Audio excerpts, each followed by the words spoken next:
Hello, Internet. This is Adam and Carrie Anderson from Whole Life Entrepreneurship. Hi, guys. We believe what, Carrie? What do we believe? I don't know. What do We believe that you can have a successful family and a successful business, and actually one feeds into the other.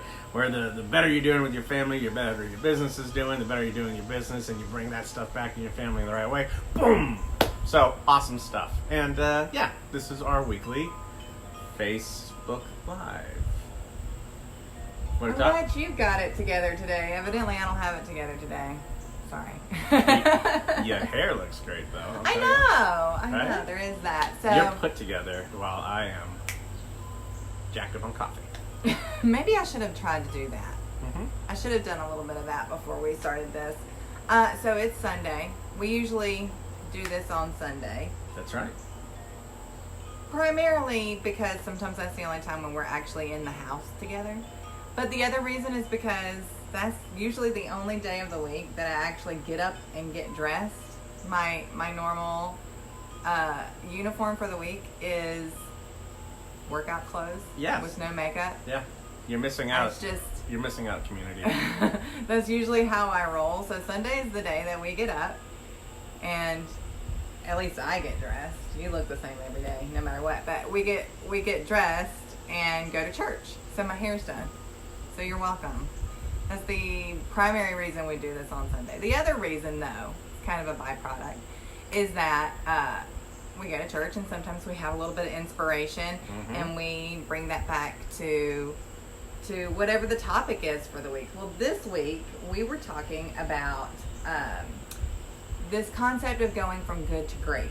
So I wrote a blog post. Did you read the blog post? I did. You did? Do you always? Did. No.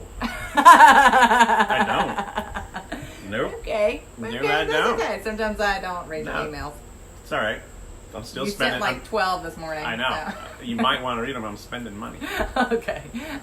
Good point. Point made.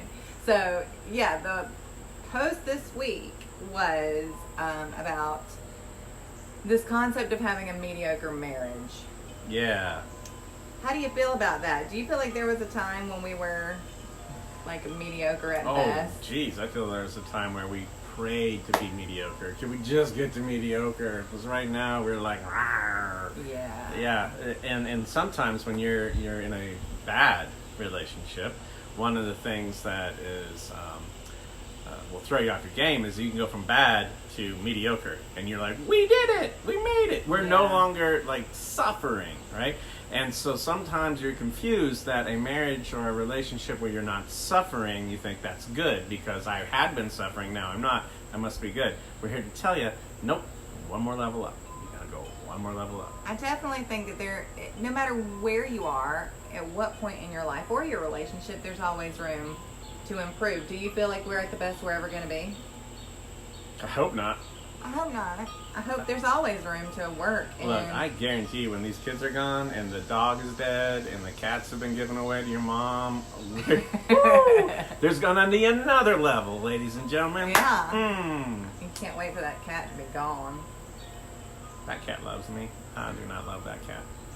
She loves him so much that every night he wakes up choking because he's lying on his back snoring. And she's like, what's that sound, Daddy? And sticks her head in his mouth. Her whiskers are like, click, click, click. And so he wakes up to a cat head in his mouth, and he's going... So, relationships. So one of the things that they talked about in church, and I got to give them props because this came from them this morning, but it made me think about this idea of going from good to great. Yep. Like, well, why would you want to do that? And I know plenty of people out there who are perfectly fine where they are. They're happy, don't rock my boat, everything's fine. But we wanted to make a real distinction between happiness and joy. We've talked about this before, where happiness can be these fleeting moments versus joy, which is more of a state of mind or even like a state of heart. It's a homeostasis. It's where you come back to. So how do you get to be one of those people who is joyous no matter what their circumstances are? How do you become a couple that is so resilient that your default is joy. So, you know what's interesting about that question? It isn't what are you going to start doing.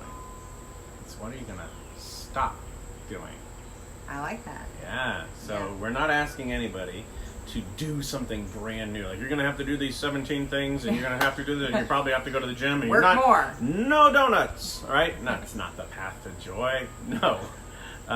It's stopping things. And you brought two things home today that we're going to stop doing. Right. So he talked a lot about the two things that he considers to be killjoys, the killers of joy in our lives, and those are Cats. possibly for some people Sorry. selfishness Selfishness and pride. and pride. So, on a bad day, which we still have regularly, not as regularly as they used to be. No, every 24 hours is an opportunity to enjoy our joy. Yeah. I would venture to say that one of us is either being prideful or selfish in the middle of a conflict. Correct. Would you agree with that? Yeah, it's even better when that conflict's not with me or with you, but I have seen you, and I know you've said it to me too. I have seen you in conflict with something else, or something's going on in your life, and I'm like, yeah, if she would just put down that pride or remember it's not about her, this would go a lot smoother for her. And I think you told me just, 2 days ago, I'm texting you, like, blah, blah, blah, blah, blah, blah, and you're like, settle down, calm down, this isn't about you, this isn't about you. I'm Yeah. like, oh, you're right. Well, and even within our business building right now, as Yep. we build out the handful of businesses, I think they've come down in number. Closed 2.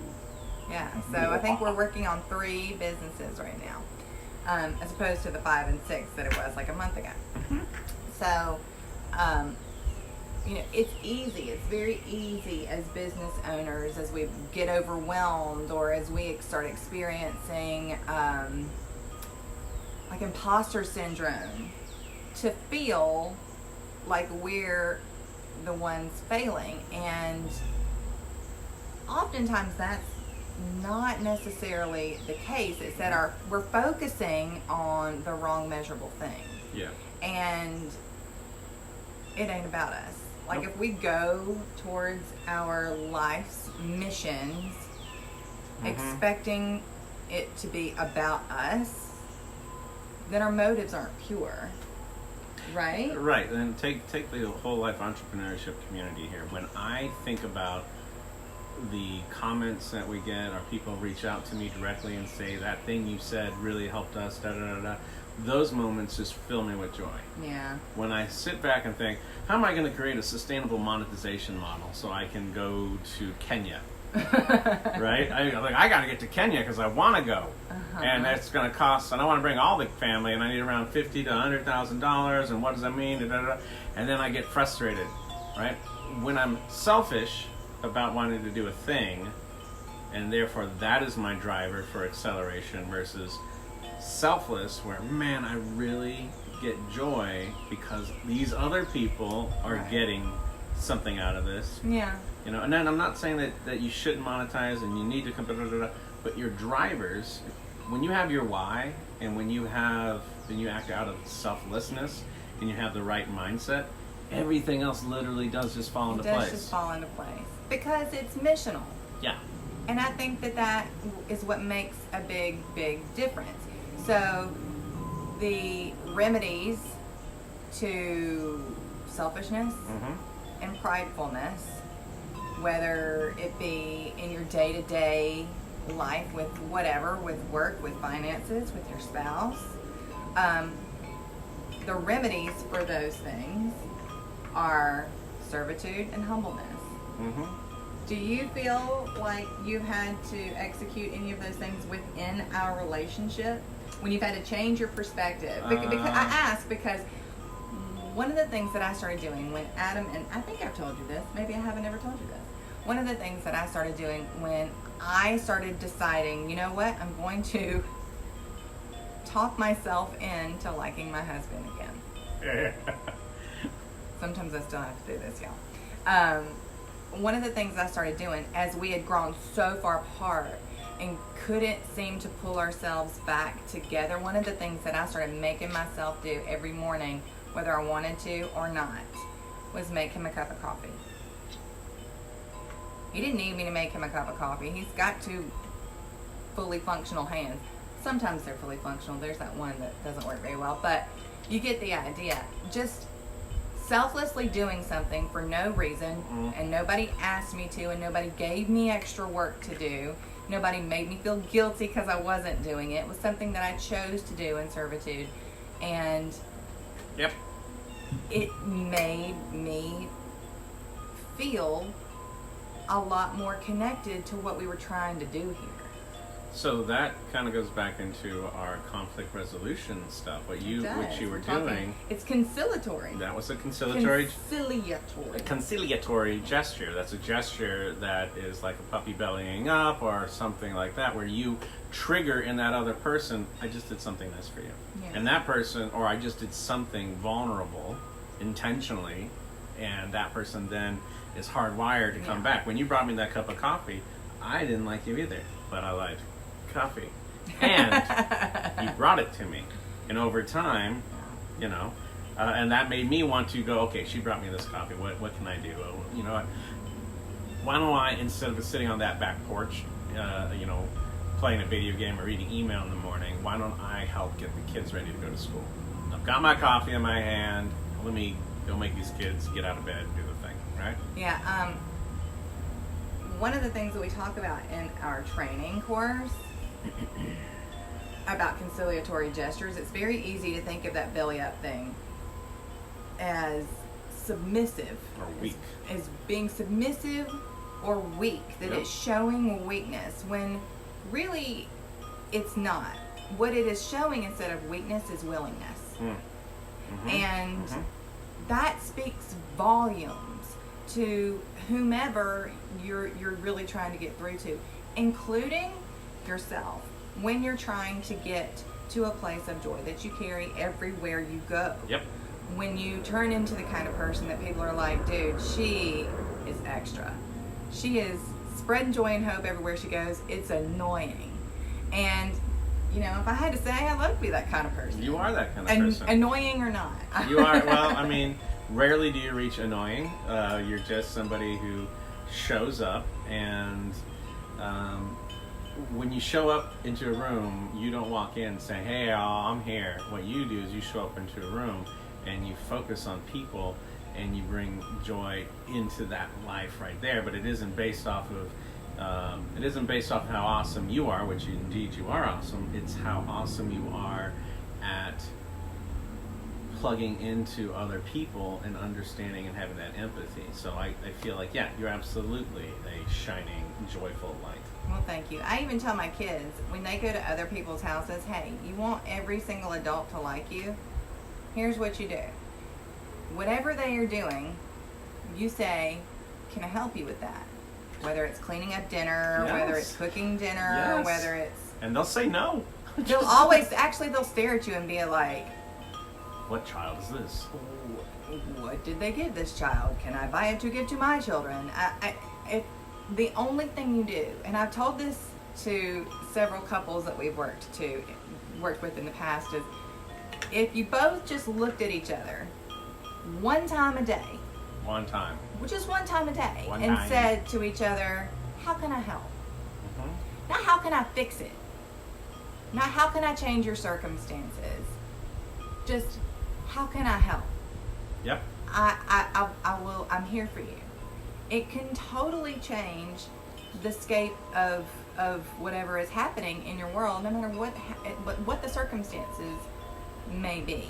And it's not always easy. Yeah. Matter of fact, I lied. Remember how earlier I said we're not going to ask you guys to do anything. We're going to ask you to stop doing something. Oh, there was a hummingbird that just came on the camera. Well, I got 3 things for you to do in order to put in practice some selflessness with your partner. You're going to ask 3 questions throughout the day. The first question is, how can I help? Second question is, how was your day? Oh, and by the way, when they say help me with this, go do it. Take out the garbage. I'll do it eventually, whatever. No, do it right then. Do not wait. If they say this is how you help, go do it. Second thing, how was your day? Shut up. Listen. Maybe ask a couple follow-on questions. Maybe put down your phone when you ask. Oh, yeah. Eye contact the whole way, like this. Hey, how was your day? You're Right? crazy. And then the third thing is tell them something you appreciated about them that day. A gratitude statement that day. So the three things you're going to do is, how can I help? How was your day? This is why I'm grateful. And if you're in the stage where that's kind of hard to do, find the thing that look, chances are they took a shower that day. Say that you really appreciate their hygiene. I mean, You don't have to say it like that. You can be like, you smell good. You don't smell like trash. You don't smell like a trash panda. No, but You don't just smell like a little dirty things. raccoon. It's little things. You think it has to be some big grand gesture. No, And it's it little, doesn't. little. This is how we share. This is how we share a life. And sharing is what takes us from goodish, okay, Yeah. to great. This is what kind of bridged the gap for us from being two people who live together to being best friends and roommates. Oh my goodness. Yeah, so that does not mean that we like each other all the time. Trust me, I had plenty of roommates when I was in high school, college that I didn't love. But you still learn to live with them. A lot of relationships can fall into that pattern. It can be very easy to, like, you have your space in your thing, I have my space in my thing, never the twain shall meet. And that's how these big chasms form between us. And it's so hard to come back together. And it's not that you can't have your thing and they can't have their thing. They can. It's about sharing and coming together and just being there for each other, Yep. no matter what the need is. You know what causes that chasm? Do you know what causes all that? What? Pride. Lack of humility. When you are self-centered, but very, very humble, you can be a delight. You really can be a delight. You're just a little annoying, right? But if you're self-centered and you are prideful, well, then you're a grade A asshat. So, we do not agree on my humility. She believes that I am not humble. I think I am way humble. Now, let me tell you my definition for humility, and then we can realize that we probably are describing it in different ways. So it's probably a yes and. Yes, I'm probably having some pride work I need to do, but also I'm freaking awesome. So here's my definition of humility. Humility is not thinking less about yourself. It's thinking about yourself less. This means I can still be proud of myself. I can still have confidence. I don't have to make me less in order to be humble. What I have to do is put me last. Not all the time, but it's going to be really, really hard for me to ask those three questions if I'm so wrapped up in me that I never pause. If I am so prideful that my stuff is the most important thing, that I'm super busy, that my next call has to be done and I don't have time for the kids and now I don't want to play with the dog. If I'm so focused on my hobbies, my stuff, everything about me, that's pride. And for me, humility is, look, it's completely okay for me to be a rock star. Okay, can I say, I think you're using humbleness and humility interchangeably, and I don't think they are. Talk to me, Goose. Let's hear your words. Humbleness is literally putting yourself below someone else. Mm-hmm. And you don't do that. Just because you place yourself behind somebody doesn't mean that you're not just like, well, I know I'm better. I just don't think that I'm better. I think that it's putting aside some arrogance too. Yeah, that's never gonna happen. Because arrogance and pridefulness go together. They're friends.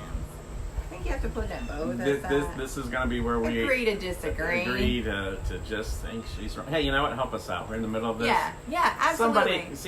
Give us your opinions. We'd appreciate that. Because one of my problems with humble and humility is when I see people doing that, often the self-deprecating humor, they cut themselves down. And I spent a really long time in my life making myself appear lesser to make other people more comfortable. I was the clown, I did all the humorous stuff, and I'm not doing that crap anymore. I don't have to be less of who I am. I don't have to like hide my bushel under a light or a light under a bushel or whatevs, right?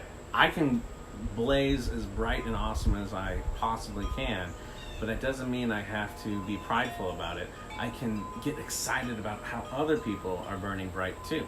And to me, and you do. Yeah, I don't measure it though, right? To me, it's not I'm better than you are. I'm burning as bright as I can. Go, you too. Woo! Right? Yeah. So I like that. Yeah, I think you celebrate the awesomeness in other people and be comfortable being as awesome as you already are. I would agree with that. I think especially maybe women tend to feel like they can't be as bright as they maybe would like to be. We are kind of told to, stay within your parameters.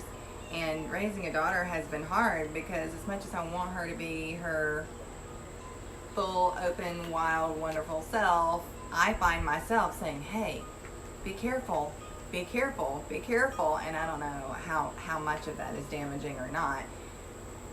I think you're right. As long as you're not hurting someone else and it's not boastful, then that's perfectly fine. As long as you're using your power to elevate other people. And I think that's what makes the cool. big difference. Yeah, so to kind of bring it all full circle, what I think I just heard you say is if you show up in a humble way where you're using your gifts and your powers in service and not being self-centered, but being selfless, then you end up just unlocking joy in all these parts of your lives. Right. Because you've honestly, at that point, you've stopped taking responsibility for your joy and the joy just funnels in. Maybe our quest for happiness and our quest for feeling good, those are the very behaviors that end up in disappointment. I would 100% agree with that. 100% agree. And I think we're really spoiled with it here in this day and time and region and socioeconomic standing. That I really think we take for granted what happiness really looks like. It's honestly, it's harder to get a hold of now. It's like this slippery, elusive thing, and people have to keep digging to find it. But I think if you are already sort of in this state where your natural state is a state of joy, then all that can come after is peace and abundance, in my opinion. And that's the next natural step. So anyway, I think we can probably start wrapping it up for this week, unless you've got something else to add. Just while you were talking, you triggered something in me. I think now that I'm over 40 and you're over 30, I'm surprised. A lot of the things that used to bring me happiness, don't care about anymore. Right. And I'm feeling like I don't have the patience for tomfoolery. I want authentic joy. I want authentic experiences. And it used to be adrenaline rushing. I'm like, I gotta go get all the thing. But now what I really want to do is talk to a couple of people at a time and really dig into how their life's going, and then give and take out of that conversation with everybody leaving a little bit better. Yeah. That kind of thing is great. Yeah. So I think I think I've narrowed it down for me is don't be selfish, be available, take away that pride, and connect with other people, and that leads to joy for me. Yeah. And I think if I had to say for myself, I mean, same principle, that happiness shouldn't be this hard. You should be able to find some happiness in the simple things too. Number one. But number two, for me, it's also a matter of, I don't think you have as much of this as I do, but the pride thing, I don't have to win. I don't have to. That is a little mind-blowing for someone who's a perfectionist. Oh, this is a new thing. Because when I think of you in the past, it's like, that woman had to win. That's what I'm saying. Oh, yeah, I'm admitting to this being a problem. Oh, I thought you were like... Thanks for stomping on my vulnerability. I wasn't trying to. I was having a conversation with the people. I was Facebook like, Live. I'm proud of you is where I was ending up eventually. But that's the thing. Like, Yeah. you don't have to win. It's not a score. Mhm. If you can walk away from something, especially I think within a conflict, you don't have to win. That's where those don't have to conciliatory gestures come in, and you're all going to be better for it. So, good to great. Yep. We're not doing mediocre anymore. Yep. This is suffering. My relationship's horrible. Life is bad. Mediocre isn't winning because you're just not suffering. Take it that next step and surrender pride and self-centeredness and just get blown away on how the world changes. Yeah. So, we're going to let you guys go for the week. Thank you for joining us. This upcoming week, got some exciting stuff. Got a new topic for the month. And as always, if you haven't yet, go to WLEmission.com and make sure you sign up for our email list. Also, if you're not a member of the Facebook group, please, by all means, we'd love to have you in our private group. You can go and search for Whole Life Entrepreneurship and ask to join, and we'll take it from there. Yeah. Bye, guys. Have a great week. Bye.